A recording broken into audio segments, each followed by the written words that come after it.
नमस्कार, मैं हूं अंकुर और आप देख रहे हैं सत्यहिंदी.com। आइए एक नजर डालते हैं अब तक की सुर्खियों पर। कांग्रेस सांसद अधीर रंजन चौधरी ने शुक्रवार को राष्ट्रपति द्रौपदी मुर्मू से राष्ट्रपति टिप्पणी के लिए माफी मांगी है। इसके लिए उन्हें सत्तारूढ़ बीजेपी से काफी आलोचना का सामना करना पड़ा है। बीजेपी ने कांग्रेस अध्यक्ष सोनिया गांधी से भी उनकी पार्टी के नेता की टिप्पणी के बाद माफी मांगने की मांग की थी। कांग्रेस सांसद अधीर रंजन चौधरी ने इस सप्ताह के शुरू में एक मीडिया साक्षात्कार में राष्ट्रपति द्रौपदी मुर्मू के लिए वो टिप्पणी की थी।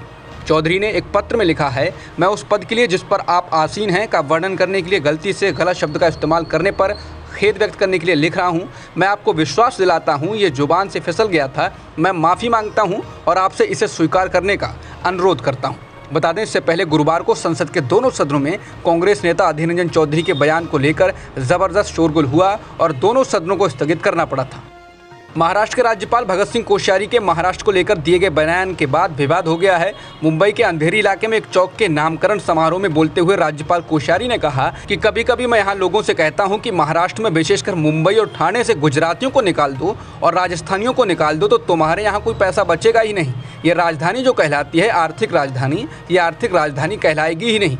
इसके बाद शिवसेना ने राज्यपाल कोश्यारी के इस बयान का विरोध किया है। शिवसेना सांसद संजय राउत ने ट्वीट करते हुए लिखा है, जैसे ही महाराष्ट्र में बीजेपी के समर्थन से मुख्यमंत्री बने हैं तब से मराठी लोगों का अपमान शुरू हो गया है। ये मेहनती मराठी लोगों का अपमान है।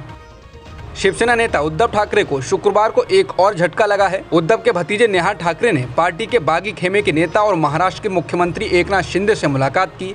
इस मुलाकात के साथ ही उन्होंने शिंदे को समर्थन का संकल्प लिया। हालांकि ये झटका है भी या नहीं, इस पर अलग राय हो सकती है। ऐसा इसलिए कि नेहा ठाकरे का राजनीति में वहां ना तो कोई वैसी पहचान है और ना ही राजनीतिक ताकत। लेकिन इतना जरूर है कि नेहार बाल ठाकरे के 3 बेटों में सबसे बड़े बिंदु माधव ठाकरे के बेटे हैं।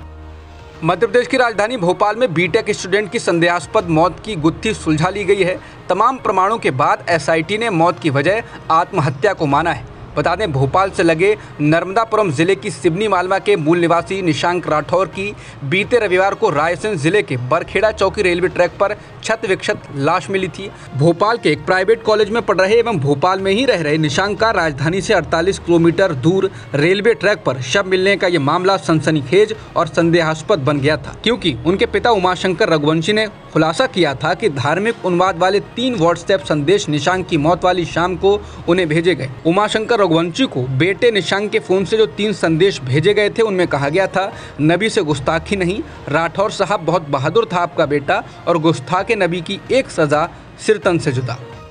हिंदी की जानी मानी लेखिका गीतांजलि श्री को उनके उपन्यास रेत समाधि के अंग्रेजी अनुवाद टूम ऑफ सेंट के लिए बीते मई में बुकर पुरस्कार मिला था।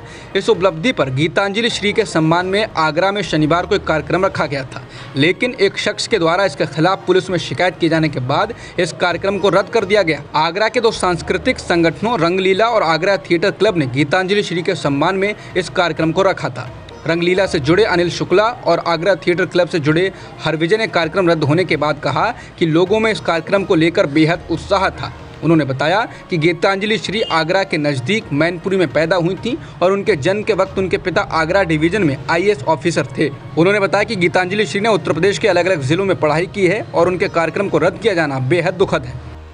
मुख्यमंत्री योगी आदित्यनाथ ने प्रदेश में पेट्रोल डीजल पर वैट न बढ़ाने की घोषणा की। मुख्यमंत्री ने कहा कि निकट भविष्य में भी पेट्रोल डीजल पर वैट में कोई वृद्धि नहीं होगी, न ही जनता पर कोई नया कर लगाया जाएगा।